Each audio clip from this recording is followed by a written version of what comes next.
5 ஆண்டுகள் நிறைவடைகின்ற இந்த நேரத்திலே காலையிலிருந்து இந்த தொகுதியிலே சுற்றிக் கொண்டிருக்கின்ற எனக்கு எங்கு பார்த்தாலும் இனிக்கோ இருதயராஜுக்கு மக்கள் கொடுக்கின்ற வாழ்த்துக்கள், அதன் செயலாற்றுகின்ற விதத்திற்கு கிடைக்கின்ற பாராட்டுகளை பார்க்கின்ற பொழுது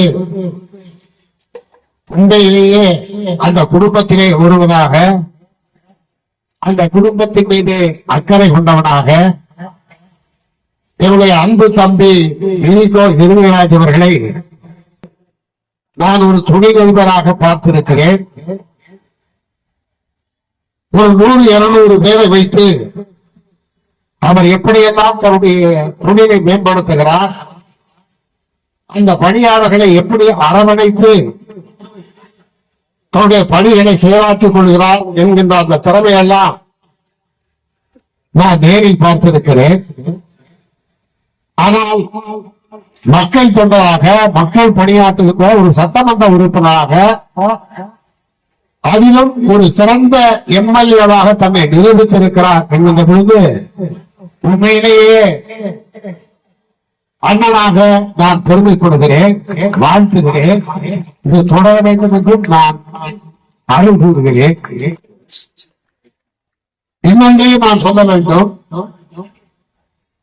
இனிகோ இருதயராஜ் அவர்கள் எங்கள் எல்லோரையும் விட 40-50 ஆண்டு காலமாக முத்தமிழர் கலைஞரோடு நெருங்கி பழகியிருக்கிறேன். நம்முடைய தமிழகத்தினுடைய முதல்வர் தளபதி அவர்கள் கலைஞருடைய பிள்ளை, திமுகவினுடைய தொண்டன், மக்களால் படிப்படியாக தொடர்ந்து அங்கீகரிக்கப்பட்டு இன்றைக்கு முதல்வராக வந்திருப்பவர். இதுபோல எண்ணற்ற லட்சக்கணக்கான தொண்டர்கள் முத்தமிழர் கலைஞருக்கு தம்பிகளாக இருந்திருக்கிறோம். ஆனால் எல்லா தம்பிகளை விட நாங்கள் பார்க்கின்ற பொழுதெல்லாம் அதிக அன்பை கலைஞர் செலுத்துகின்ற, பாராட்டுகின்ற, போற்றுகின்ற ஒரு தம்பி யார் என்றால் அது இனிகோ இருதயராஜ் தான். அதை கண்டு நாங்கள் பல நாட்கள் பொறாமைப்பட்டது. சில நாட்களிலே பார்த்தால் ஒரு தந்தையும் மகனும் போல பேசிக் கொண்டிருப்பார்கள்.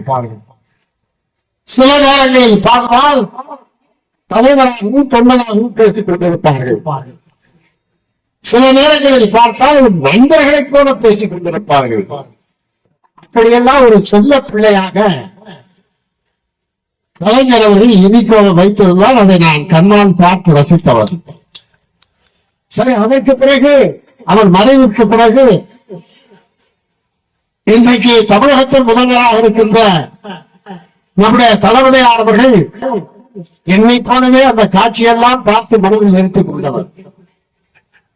என்னை விட அதிகமாக அந்த காட்சியை பார்த்தவர், ரசித்தவர். அதன் காரணமாகத்தான் இந்த தொகுதியிலே அவரை வேட்பாளராக நிறுத்தி வாழ்த்தி வெற்றி பெற்று ஒரு பகுதி மக்களுக்கு தொண்டாற்று என்று வாழ்த்தி அனுப்பியிருந்தார்.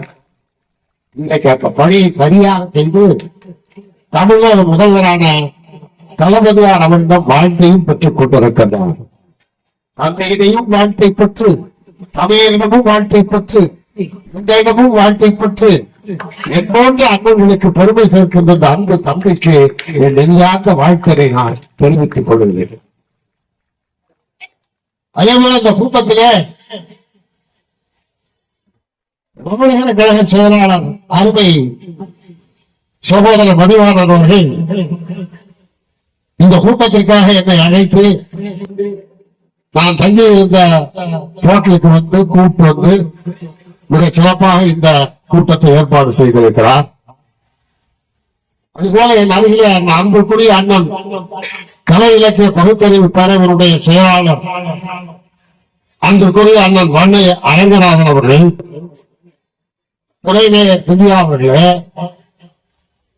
மற்றும் மாவட்ட மாநகர கழக நிர்வாகிகளே, பகுதி செயலாளர்கள் மற்றும் பொதுக்குழு உறுப்பினர்களே, மாவட்ட மாநகர அணிகளின் அமைப்பாளர்களே, மாவட்ட மாநகர அணிகளின் தலைவர்கள், மாமன்ற உறுப்பினர்கள், மாவட்ட பிரதிநிதிகளே, வட்டக்கழகத்தினுடைய செயலாளர்களே, திமுக நிர்வாகிகள் மற்றும் மூத்த முன்னோடிகள் கழக பேச்சாளர்கள் பகுதி நிர்வாகிகள் என்ற பொழுது என்னுடைய தம்பி இருக்கிற இருபதாம் என்னை வாழ்த்தி அழைத்து வரும் பொழுது என் காதிலே ஒரு குரல் கேட்டது. இல்ல தலையில நிறைய முடியிருந்தது, முடியை காணாம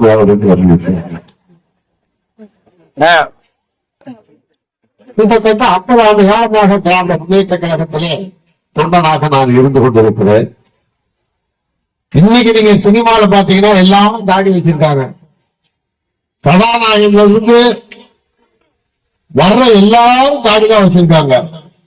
ஆனா 50 ஆண்டுகளுக்கு முன்னால் கதாநாயகனாக நடிக்கும் போது தாடி வைத்த ஒரே நடிகன் நான் தான் முதல் தாடி, முன்னோடி தாடி நான் தான்.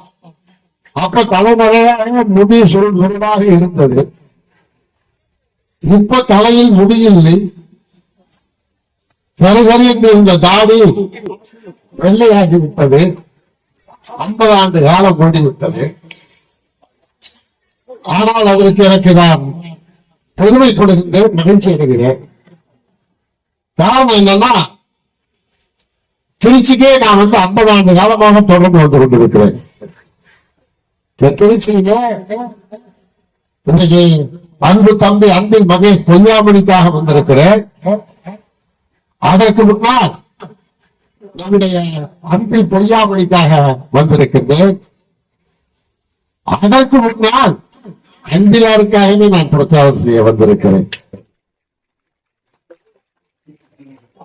அன்பிலார் அவர்களிலிருந்து எனக்கு அன்பில் பொய்யாமொழி, அன்பில் மகேஷ் பொய்யாமொழி தொடர்ந்து 3 பாரம்பரியத்திற்கு 3 ஜெனரேஷனுக்கு நான் திமுக தொண்டனாக இங்கு வந்து இந்த திருச்சியில நான் பிரச்சாரம் செய்திருக்கிறேன். அந்த அளவுக்கு எனக்கும் திருச்சி மாநகரத்திற்கும் நெருக்கம் இருக்கிறது. சினிமாவை பொறுத்தவரையிலே எத்தனையோ நடிகர்களை திராவிட முன்னேற்ற கழகம் சந்தித்திருக்கிறது. இந்தியா தொடங்கி நீங்க எடுத்துக்கொண்டால் எண்ணிக்கையிலே எத்தனையோ நடிகர்கள் திராவிட முன்னேற்ற கழகத்திற்கு வந்தார்கள், பதவிகளை பெற்றார்கள், போனார்கள், அப்படியெல்லாம் இருந்தது. ஆனால் நீங்கள் எடுத்துக்கொண்டால் ஒரே ஒரு நடிகர் 50 ஆண்டு காலமாக தொடர்ந்து திராவிட முன்னேற்ற கழகத்திலே தலைவர் கலைஞரை தொண்டனாக ஏற்றுக்கொண்டு இன்றைக்கு இந்த மேடையிலே நிற்கின்றது வாகை தமிழக என்ற பொழுது எனக்கு இதைவிட ஒரு தமிழராக ஒரு பெருமை கிடையாது. இந்தியாவுடைய தலை சிறந்த மாநிலமாக இந்தியாவில் இருக்கின்ற மற்ற மாநிலங்களிலே எல்லா வகையிலும் சிறந்த மாநிலமாக மற்ற மாநிலங்கள் ஏற்றுக்கொள்கின்ற வகையிலே ஒரு மாநிலம் இருக்கிறது என்றால் அது திராவிட மாடல் நிகழ்ச்சியை நடக்கின்ற தமிழ்நாடுதான். தளபதிதான் இந்தியாவில் இருக்கின்ற மற்ற மாநிலங்களை விட தமிழ்நாடு சிறந்த மாநிலமாக கொண்டு வந்து முதல் இடத்திலே நிறுத்தி இருக்கிறார். அப்படி முதல் இடத்திலே நிறுத்தியிருக்கிற தமிழ்நாட்டிற்கு ஒன்றிய அரசு ஒரு பைசா நிதி கூட கொடுக்க மாட்டேங்குது. எல்லா வகையிலும் மக்களுடைய ஆதரவோடு மக்களுடைய மகிழ்ச்சியான மனநிலையிலே தன்னை நம்பி வாக்களித்த மக்களுக்கு சிறந்த முறையிலே ஒரு ஆட்சியை கொடுத்துக் கொண்டிருக்கின்ற ஒரு சிறந்த முதல்வராகத்தான் நம்முடைய தளபதி அவர்கள் இருக்கிறார்கள். செந்தமிழ் நாடகம் போதினையே இந்த தேன் வந்து பாய்ந்து பாதினையே என்று பாரதியார் சொன்னார். செந்தமிழ் நாடகம் போதினையே இந்த தேன் வந்து பாய்ந்து காதினையே. தேன் வாயில் பாய்ந்தால் வாய்தான் இனிக்கும், தேன் காதுல பாய்ந்தா காதுக்கு இனிக்குமா? காதுக்கு இனிக்கிற சுவை தெரியாது. அந்த செய்தி காதுல இனிக்கிற மாதிரி இருக்கணும், அந்த உணவனை கொடுக்குமா? அதான் பாரதி சொன்னான். அது தமிழ்னு சொல்லும் போது காதுக்குள்ள தேன் மாதிரி இனிக்குது என்று சொன்னான். அதுக்காக ஒரு அப்பா அம்மாவிட்ட வந்து பையன் அம்மா அப்பா நான் பேசாட்டேன் அப்படின்னு அவன் சொன்னான்னா அது அவங்களுக்கு தேன் வந்து காதல பாயிர மாதிரி ஒரு செய்தி. 2 பேர் ஹோட்டலுக்கு போறாங்க சாப்பிடுறதுக்கு, நண்பர்கள் சாப்பிட்டு முடிச்சதுக்கு அப்புறம் ஒருத்தர் சொன்னா பில்ல நான் கட்டிடுறேன்னு. அப்படி சொன்ன உடனே இன்னொரு நண்பர் இருக்கோம்ல அவனுக்கு அதான் தேன் வந்து பாயிர மாதிரி. அவன் என்ன பண்றாரு, அவங்களுக்கு சேர்த்து சாப்பிடலாம் போல இருக்கு. இது போல தமிழ்நாட்டு மக்களுக்கு திராவிட மாடல் ஆட்சியினாலே தேன் வந்து பாயுது காதுல. அவ்வளவு திட்டங்களையும் நன்மைகளையும் மக்களுக்கு தொடர்ந்து செய்து கொண்டிருக்கிறார். அதைத்தான் இங்கே இன்னைக்கு இளைஞராஜ் அவர்கள் பட்டியலிட்டு சொன்னார். அவர் எண்ணிக்கை இழந்தாத திட்டங்கள் நன்மைகள் இருக்கிறது. நேரத்தை கருதி சில திட்டங்களை மட்டும் நான் சொல்கிறேன் என்று மக்களுக்கு செல்லடைந்த நன்மைகளை எடுத்து சொன்னார். ஆனால் இன்றைக்கு இந்த பிறந்தநாள் மேடையே வெறும் மகிழ்ச்சியோடு நாம் தலைவரையை வாழ்த்துகின்ற மேடையாக இது இல்லை. இன்றைக்கு பல்வேறு சோதனைகளை சந்தித்துக் கொண்டிருக்கின்ற சூழ்நிலையிலே நாம் இருக்கின்றோம். காலத்திலே மும்முனை போராட்டம் என்று சொன்னார்கள். இன்றைக்கு மும்முனை போராட்டம் நடந்து கொண்டிருக்கிறது. என்ன நிதி நாம கேட்கிற நிதியை கொடுக்க மாட்டேங்கிறது ஒன்றிய அரசு. சரி, அது மட்டுமா?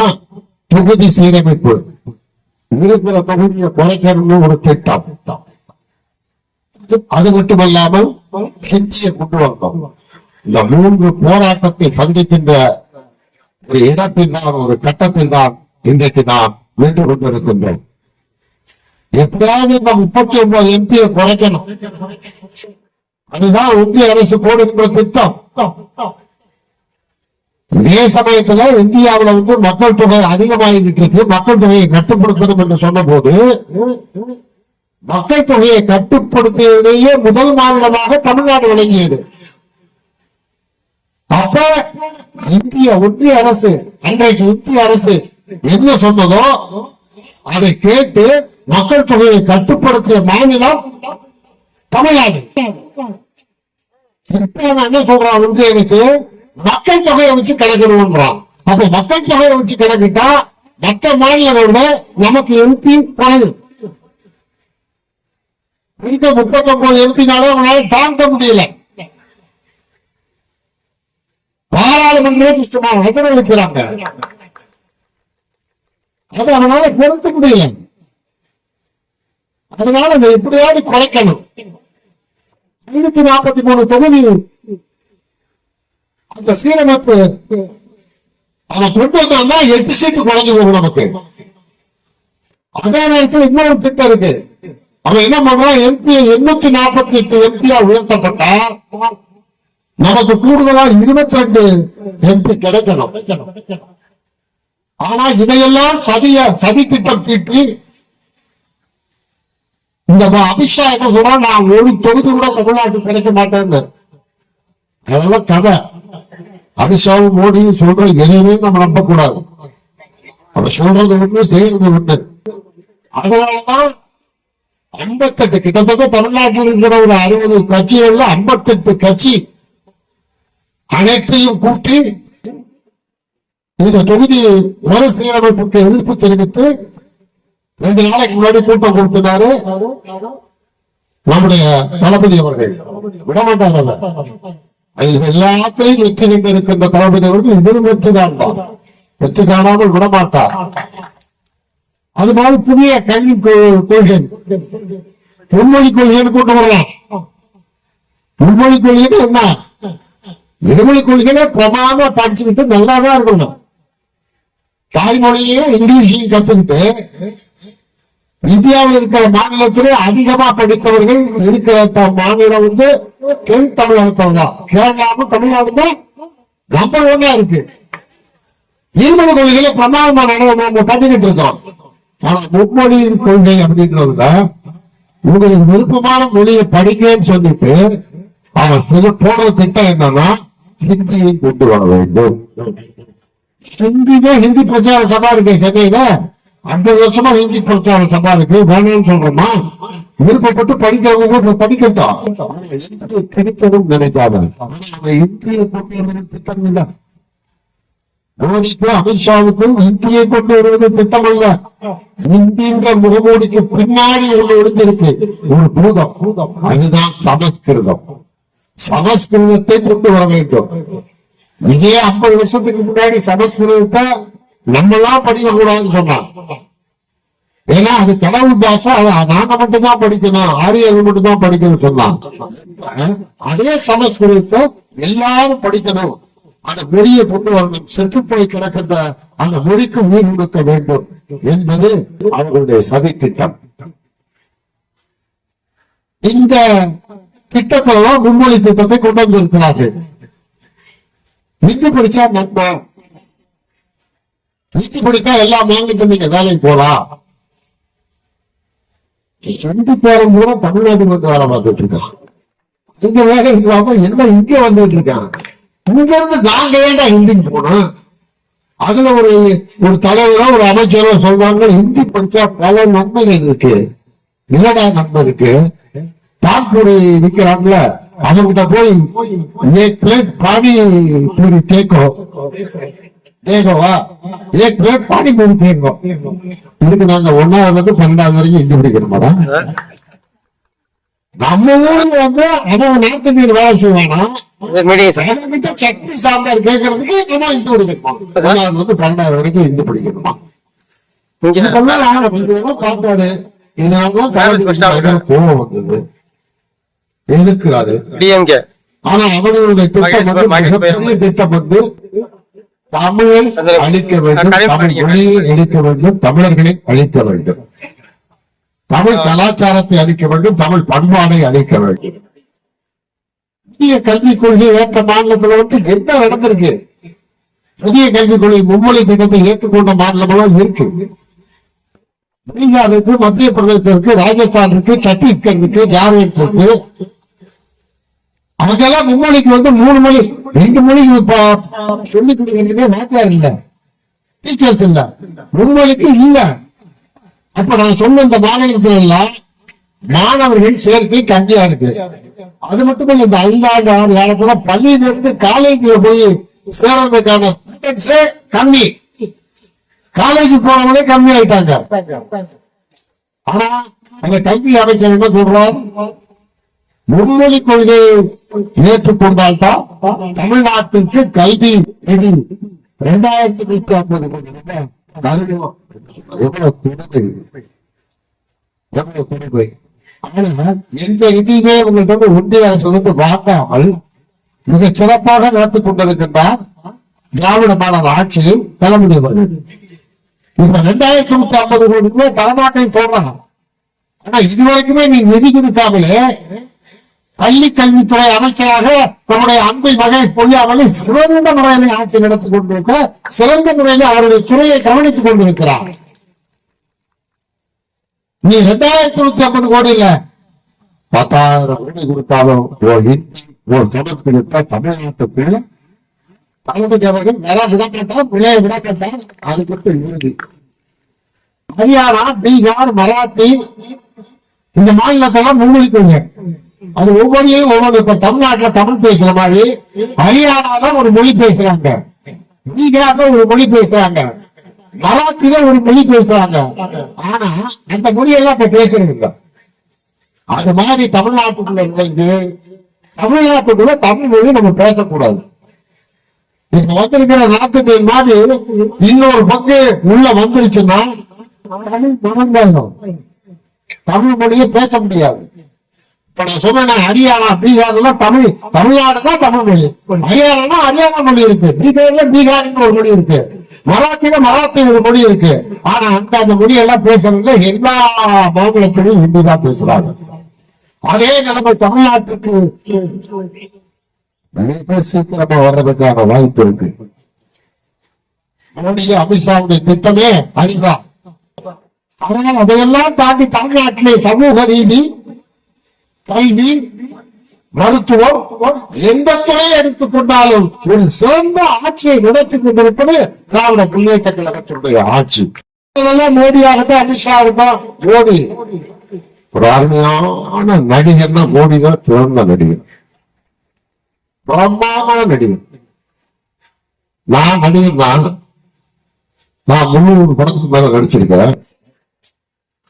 இந்தியாவினுடைய சிறந்த நடிகர் என்ற தேசிய விருதை அப்துல் கலாம் பெரியால் பெற்றிருக்கிறேன். 2003 தமிழக அரசு கொடுக்கின்ற விருதுகளை பெற்றிருக்கிறேன். மற்ற மாநிலங்களின் விருதுகளை பெற்றிருக்கிறேன். ஆனா இந்த விருதுகளை எல்லாம் எனக்கு ஒரு பெரிய விருது ஒண்ணு இருக்கு. எப்படின்னா தம்பி இருங்க சொன்னேன், ஒரு தொண்டனாக கலைஞரோடு நெருங்கி பழகுகின்ற வாய்ப்பு அரிதாகத்தான் கிடைக்கும்.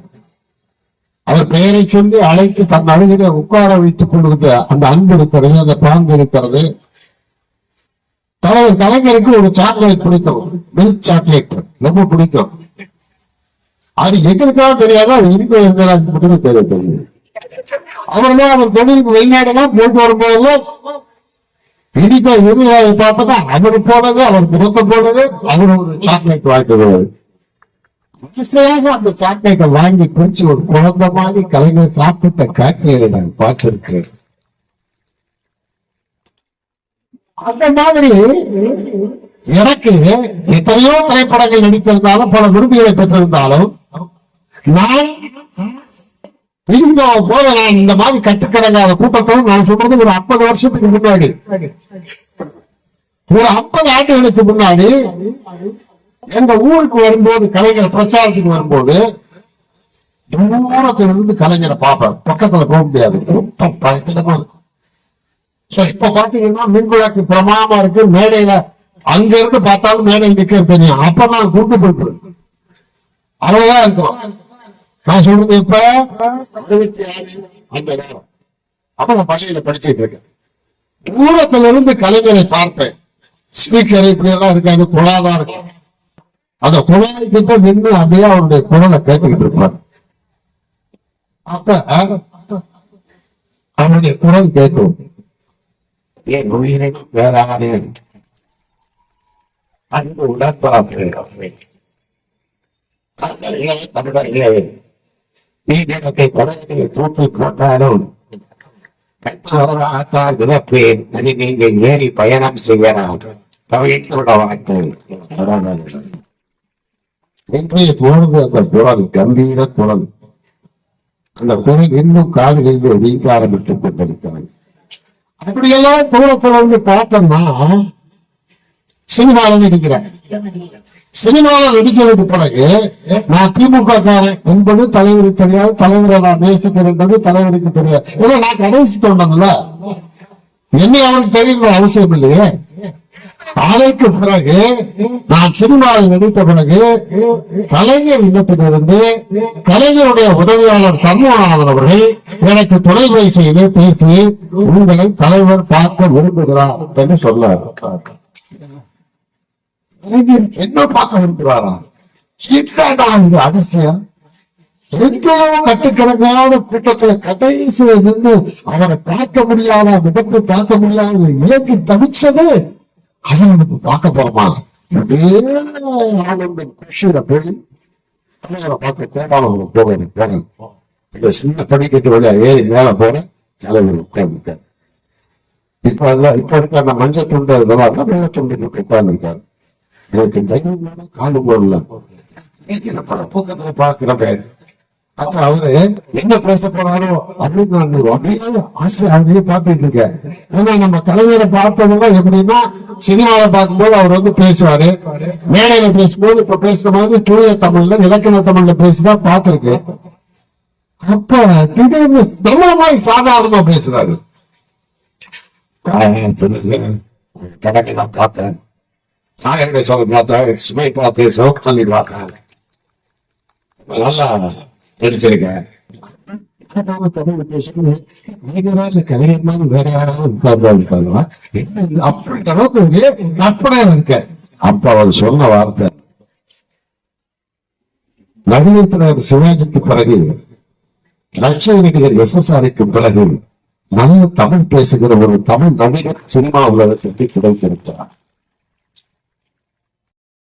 தமிழ் தாயே நேரம் வந்து நீ நல்லா தமிழ் பேசுறா அப்படின்னு சொன்னா எப்படி இருக்கும் இருந்தது இளைஞர் சொல்றது.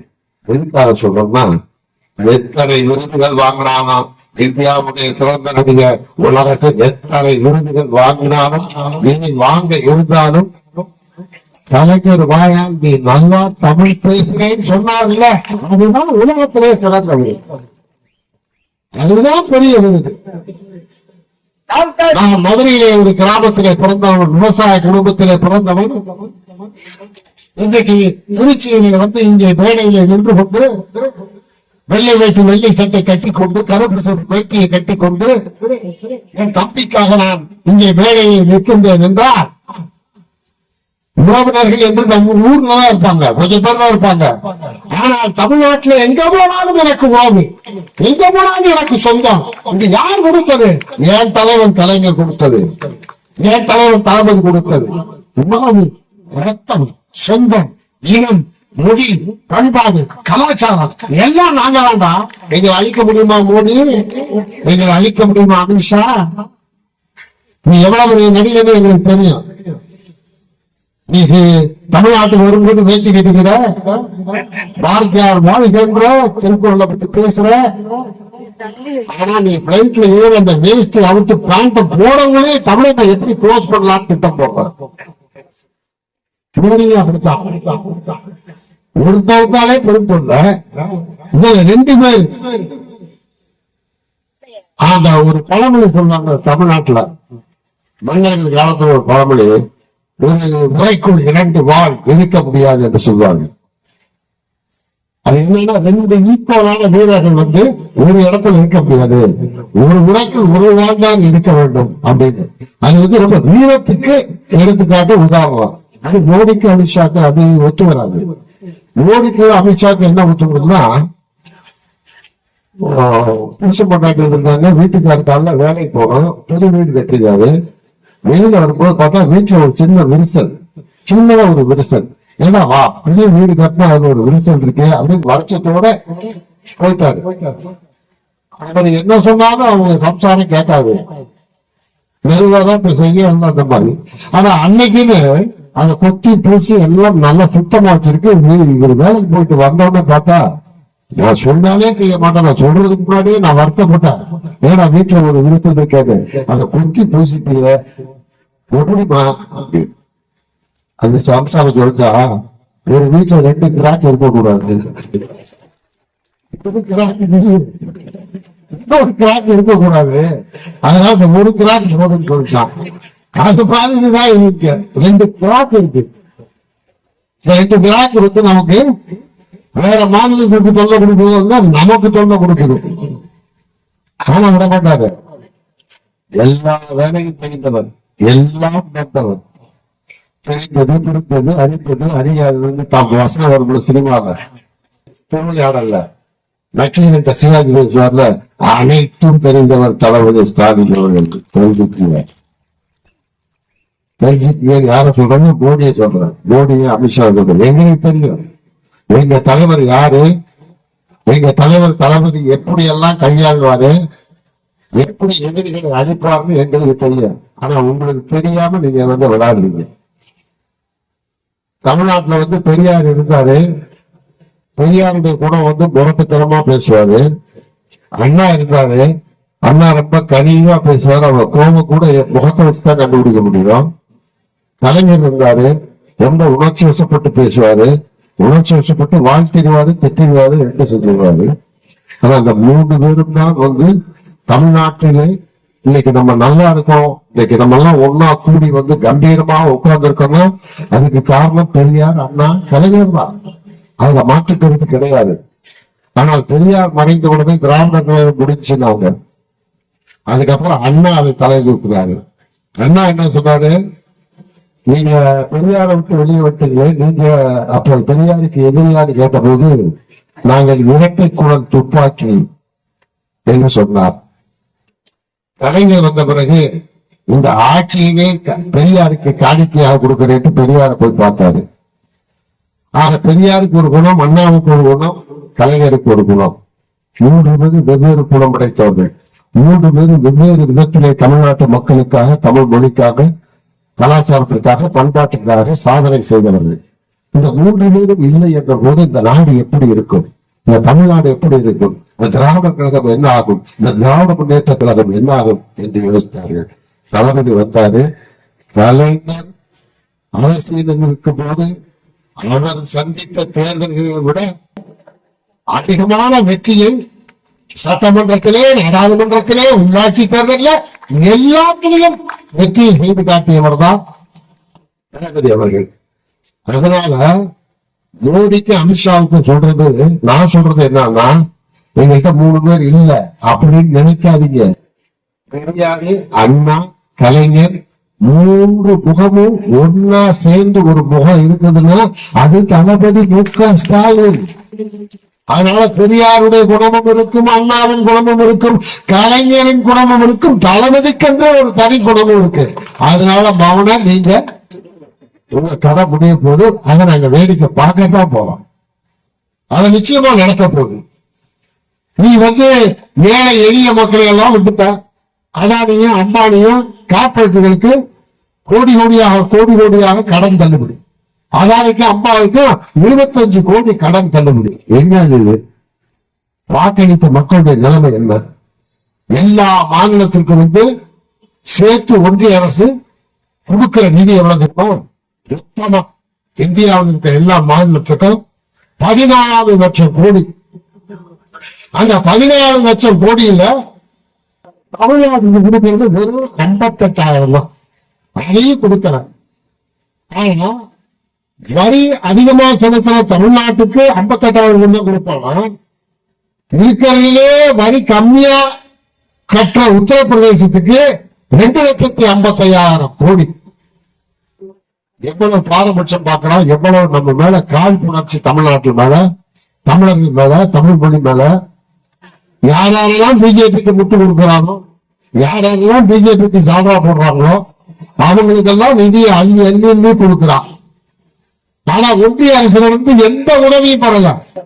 4 வருஷம், 5வது வருஷம் ஆகி போச்சு. ஒரு உதவியும் பெறாமல் கொடுத்த வாக்குறுதிகள் எல்லாம் நிறைவேற்றி, கொடுத்த வாக்குறுதிக்கு மேலேயும் நிறைவேற்றி ஒன்றிய அரசு நிதியை வாங்காமல் எவ்வளவு பெரிய சாதனையை படைத்துக் கொண்டிருக்கின்றார். பெரியார் இருக்கும் போது செய்யாத சாதனையை, அண்ணா இருக்கும் போது செய்யாத சாதனையை, கலைஞர் இருக்கும் போது செய்யாத சாதனையை தளபதி செய்து கொண்டிருக்கிறார். ஒரு விஷயம் தெரியுங்க, 1925 தீர்க்க ஆரம்பிக்கப்பட்டது. இன்றைக்கு 2025, 100 வருஷம். ஒரு பழமொழி சொல்லுவாங்க, 30 வருஷம் வாழ்ந்தவன் இல்ல, 30 வருஷம் கெட்டவன் இல்ல. ஆனா 100 ஆண்டு காலமாக திராவிடர் கழகம் இருந்து கொண்டிருக்கிறது. அவ்வளவுதான் பிடிச்சு போய் சொன்னாங்க. கலைஞர் தலைவராக பொறுப்பேற்று 50 ஆண்டு காலம் திராவிட முன்னேற்ற கழகத்தினுடைய தலைவராக உலகத்திலே எந்த அரசியல் கட்சி தலைவரும் 50 ஆண்டு காலம் தலைவராக இருந்ததில்லை. அப்படி இருந்தாரு. ஆனா இவங்கெல்லாம் செய்யாத சாதனையை செய்த தளபதி எப்படி இருக்குமா, தன்னுடைய ஆட்சிக்கு பெயரே திராவிட மாடல் ஆட்சி என்று பெயர் சூட்டி பெரியாரையும் அண்ணாவையும் கலைஞரையும் நினைவுபடுத்திக் கொண்டிருக்கிறார். இங்கே பட்டியலிட்டு சொன்னார், இளையராஜா அவர்கள் பட்டியலிட்டு சொன்னார். அந்த பட்டியலை நாம எல்லோருக்கும் தெரியும் சாதனை. அதை விட்டு விடுவோம், அது மக்களுக்கே தெரிந்தது. நான் சொன்னேன், இந்த சினிமா என்னைக்குமே திமுக கூட அப்படியே உரசி விளையாடு பார்த்துட்டே இருக்கு. எம்ஜிஆர் காலத்துல இருந்து அதற்கு பிறகு நிறைய சினிமா நடிகர்கள் வந்தார்கள், இருந்தார்கள், போனார்கள். அதற்கு பிறகு வந்தார்கள். விஜயகாந்த் போன்ற என்னுடைய நண்பர் விஜயகாந்த் மாதிரி வந்தாங்க. கலைஞர் கூட சொன்னாரு, பழம் நழுவி பாலில் விழுந்து சொன்னாரு. பழம் நழுவி பாலில் விழவில்லை, அது வேற எங்கேயோ விழுந்து விட்டது. அன்றைக்கு கலைஞர் சொன்னதை கேட்டிருந்தால் இன்றைக்கு விஜயகாந்த் ஒருவேளை உயிரோடு இருந்து சிறந்த நிலையில் இருப்பதற்கு கூட வாய்ப்பு இருக்கிறது. என்ன செய்வது, காலத்தின் கட்டாயம் அப்படி ஒரு முடிவு அவருக்கு ஏற்பட்டு விட்டது. அதுபோல எத்தனையோ பேர் சீமான்லாம் உதவி இயக்குநராக இருக்கும்போது, மணிவண்ணன் உதவி இயக்குநராக இருக்கும்போது அசிஸ்டன்ட் டைரக்டரா இருந்தாரு. அப்புறம் இங்க ஒருத்தர் சொல்லிக்கிட்டே இருந்தாரு, ஒரு அண்ணாச்சி சொல்லிட்டு இருந்தாரு, பாஞ்சாலங்குறிச்சி. அந்த பாஞ்சாலங்குறிச்சி படமே சீமான் இயக்கம் தான். அதுலயும் நான் நடிச்சிருக்கேன். இந்த சீமான் ஷூட்டிங் போறதுக்கு முன்னாடி காலையில கலைஞரை பார்த்து பார்த்தா, அதே கலைஞரை பாத்தீங்களா, தலைவர் என்ன சொன்னாரு, தலைவரை பற்றி அவ்வளவு பெருமையாக பேசி நான் கேட்டிருக்கேன். நீ அரசியலுக்கு வந்த விட நீ பெரிய ஆளா? நீ பெரிய ஆள்னா நீ அரசியல் பாதல் நீ போ. அதுக்காக வரவெல்லாம் கலைஞரை திட்டணும்னா அது முறை அல்ல. பெற்ற தாயை விமர்சிக்கிற மாதிரி இருக்கு. பெற்ற தாயின் தகப்பனை விமர்சிக்கிற மாதிரி கலைஞரை விமர்சிப்பது. அது மாதிரி இப்ப இன்னொரு நடிகர் வந்திருக்காரு, விஜய். எத்தனை நடிகர்களை பார்த்துட்டோம் நாங்க. எவ்வளவு நடிகர்களை பார்த்து இப்படியே கண்ணை கட்டுன்ற மாதிரி அரசியல்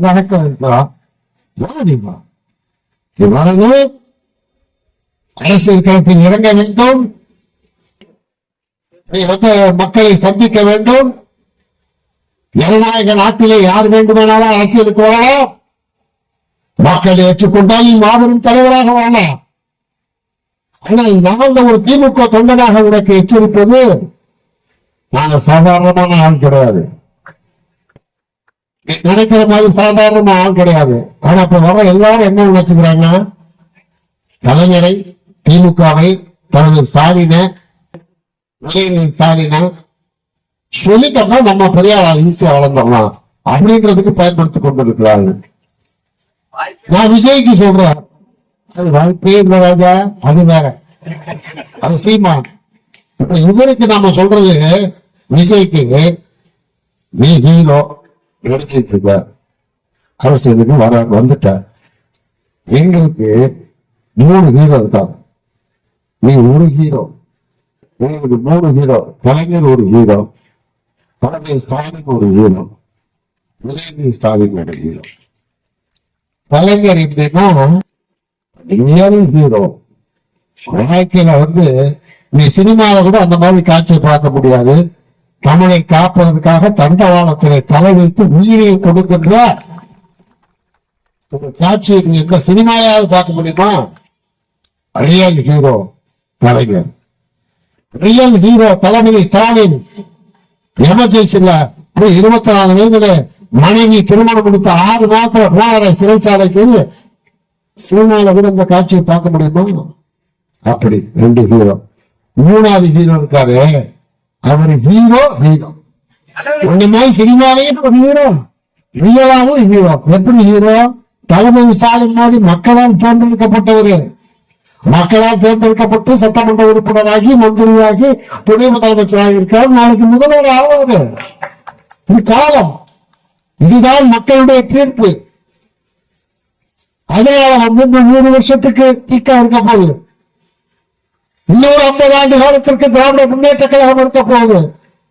2026 திமுக ஆட்சிக்கு வரப்போகுது. இங்க உட்கார்ந்துருக்க போறாங்க, உட்கார்ந்துருக்காங்க. அதெல்லாம் ஒண்ணும் மாற்றமே கிடையாது. ஆகவே நீங்க யாரும் ஒரு கற்பனையோடு கனவோடு தமிழகத்து மக்களை ஏமாற்றி விடலாம் என்று எண்ணி வந்தீர்கள் என்றால் நீங்கள் தான் ஏமாந்து போவீர்கள். அது நிச்சயமாக. அதை நான் ஒரு சினிமா நடிகராக நான் சவால் விடுவேன். அதற்கு எனக்கு தகுதி இருக்கிறது. ஏன் தகுதி இருக்கிறதுனா, 50 ஆண்டு காலமாக திராவிட முன்னேற்ற கழகத்திலே திமுகவுடைய தொண்டன் என்கின்ற பெருமை, அந்த ஒரு முகவரி எனக்கு போதும். அந்த ஒரு முகவரி எனக்கு, அதுதான் எனக்கு அங்கீகாரத்தை கொடுத்திருக்கிறது. தமிழன் என்ற அங்கீகாரத்தை, தமிழ் கலாச்சாரம் பண்பாடை போற்றுகின்ற ஒரு அங்கீகாரத்தை எனக்கு கொடுத்தது திராவிட முன்னேற்ற கழகம், முத்தமிழர் கலைஞர் தளபதி ஸ்டாலின் அவர்கள். நீ இதுவே எந்த கரை சொல்லிக் கொண்டு வந்தாலும் மக்கள் ஏமாற தயாராக இல்லை. நீ ஒன்றிய அரசு 1 பைசா கூட கொடுக்காம தான் இருந்த, என்னாச்சுப்ப? நீயே பொறாமைப்படும் அளவிற்கு பிரபலமான ஆட்சியை நடத்திட்டு இருக்காரு எங்களுடைய ஸ்டாலின் அவர்கள். இன்றைக்கு வெறும் நிதியை மட்டும் இல்ல, நிதி பிரச்சனை, எம்பி சீட்டு பிரச்சனை, மொழி பிரச்சனை, மூளை கொடுத்துங்க. இந்த மூளையை பெரியாரும் அண்ணாவும் கலைஞரும் சந்தித்ததில்லை, மூளையை சந்திக்கிறாரு. வா சந்திக்கிறார், வா நான் பார்த்துக்கிறேன் என்று நான் மறுபடியும் சொல்லுகிறேன். பெரியாரும் அண்ணாவும் கலைஞரும் சேர்ந்து ஒரு உருவம் என்றால் அது தளபதி ஸ்டாலின். உலகிலும் அப்படித்தான். ஆகவே அவரிடம் எப்போது பெரியார் வெளியே வருவார், எப்போது அண்ணா வெளியே வருவார், எப்போது கலைஞர் வெளியே வருவார் சொல்ல முடியாது. அந்த 3 பேர் வந்தா அமித்ஷா, மோடி நீங்கள் தாங்க மாட்டீர்கள் என்பதை மட்டும் நான் உங்களுக்கு உறுதியாக சொல்லிக் கொள்கிறேன். நீ பணமே கொடுக்காமலே தமிழ்நாட்டில் கொடுத்த வாக்குறுதியை நிறைவேற்றி இருக்கிறாரு, கொடுக்காத வாக்குறுதிகளை நிறைவேற்றி இருக்கிறாரு. இதை விட எப்படி சாதனை செய்ய முடியும்? மற்ற மாநிலத்து முதலமைச்சரால் தமிழ்நாட்டு முதலமைச்சரை போல திட்டங்களை கொண்டு வர வேண்டும் என்று மற்ற மாநிலங்கள் பின்பற்றுகின்ற முதல் மாநிலமாக தமிழ்நாடு அமைந்திருக்கிறது. தமிழ்நாட்டில் சிறந்த முறையிலே ஆட்சி நடத்திக் கொண்டிருக்கின்றார். ஒரு செய்தியை நான் உங்களுக்கு சொல்லிக் கொள்ளுகின்றேன். திமுக தொடங்கிய போது ஆட்சியை பிடிக்க வேண்டும், பதவியிலே பொறுப்பிலே அமர வேண்டும் என்பதற்காக திராவிட முன்னேற்ற கழகம் தொடங்கவில்லை. பிறகுதான் அதற்கு வாக்கெடுத்து ஓட்டு போட்டு அரசியல் நிற்கலாமா என்று பிறகு அரசியல் நின்றது.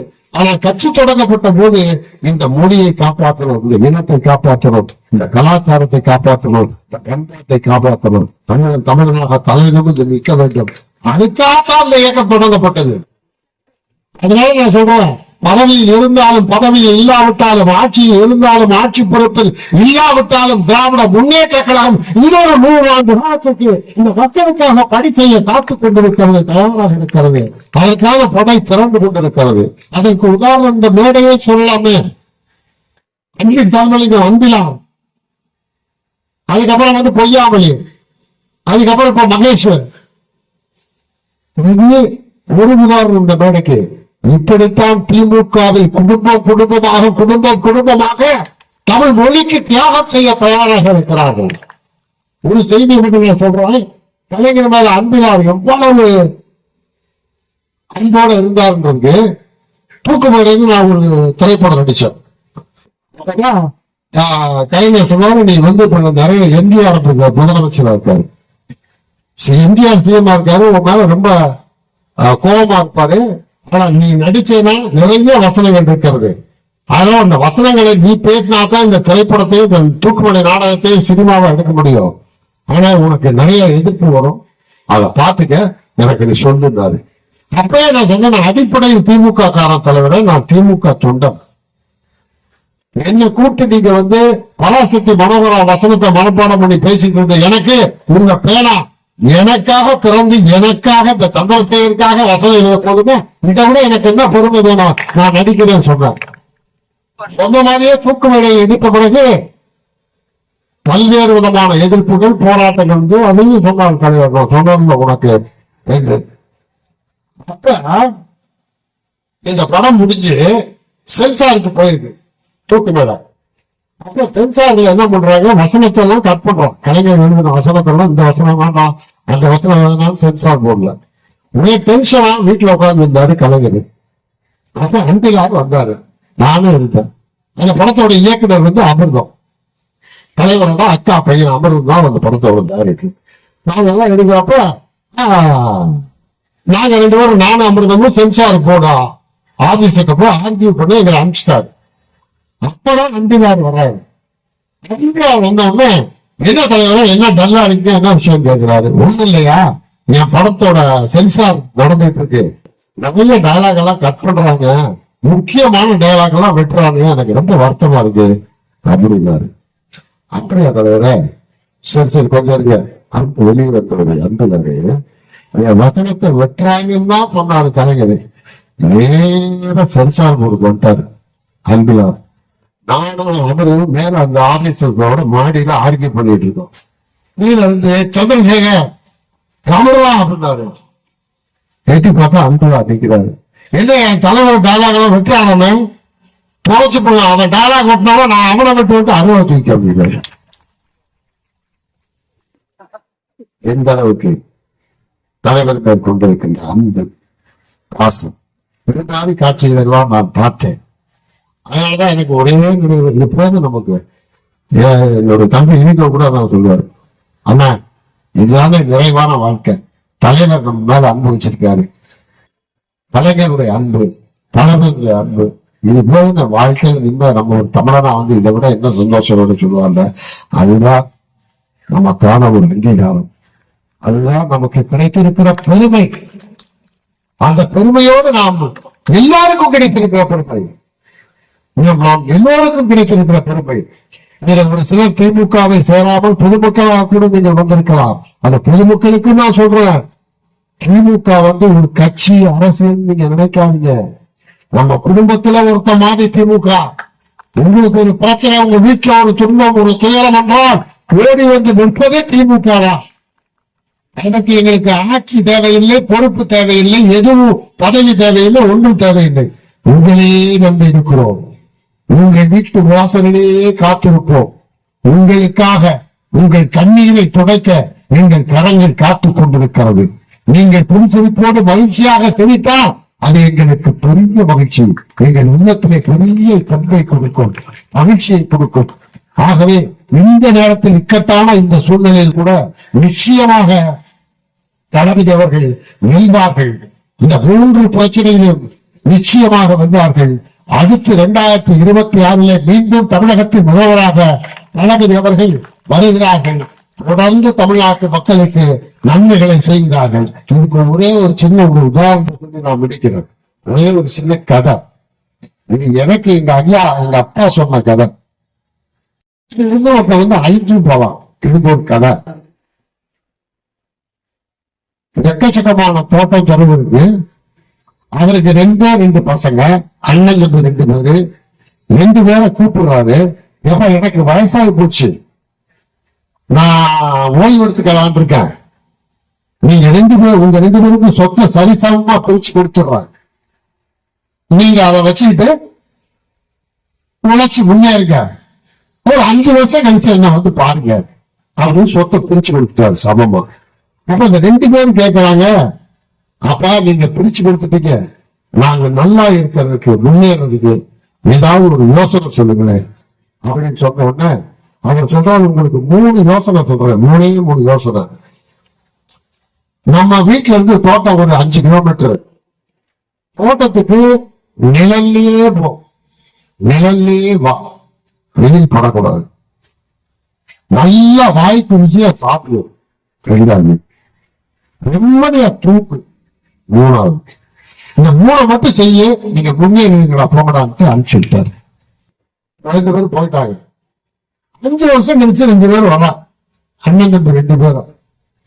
ஒருத்தன் பஞ்சையா பராரியா பிச்சைக்காரா நீங்கதான் அண்ணன், இன்னொருத்தன் இன்னும் செழிப்பா நிக்கிறான் தம்பி. அப்பங்காரன் கேட்கிற, என்னடா செஞ்சீங்க, ஒவ்வொருத்தவா சொல்லுங்க. மூத்தவரை கேட்டா, அப்பா நீ சொன்ன மாதிரியே தான் செஞ்ச, என்ன செஞ்ச, நிழல்லே போய் நிழல்லே வர சொல்லுங்க. அதனால வீட்டுல இருந்து தோட்டத்துக்கு பந்தல் போட்டேன். பந்தல் போட்டு நிழல்லே போய் நிழல்லே வந்தேன். வாய்க்கு ருசியில சாப்பிட சொன்னீங்க, தினம் பிரியாணி தான், கறி கோழி மீன் சாப்பிட்டோம். நல்லா ரெஸ்ட் எடுக்க சொன்னீங்க. பாதி தூரத்துல ஒரு கெஸ்ட் ஹவுஸ் கட்டினேன், தோட்டத்துல ஒரு கெஸ்ட் ஹவுஸ். இடையில நல்லா தூங்குவோப்பா, படுத்து தூங்கி நல்லா ரெஸ்ட் எடுத்து தொட்டு கூட காலி ஆயிடுச்சு. செஞ்சவன தான் செஞ்சேன், அதேதாப்பா நான் செஞ்சேன்.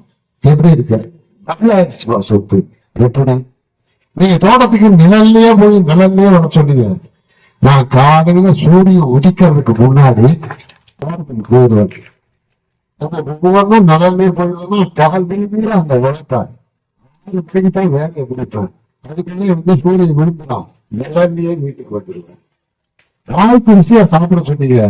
பகல் பூரா உழைக்கணும், வீட்டுக்கு வந்தோன்னா கூழு கஞ்சி எது இருந்தாலும் வாய்க்கு ருசியா இருந்துச்சு சாப்பிட்டுருவேன்.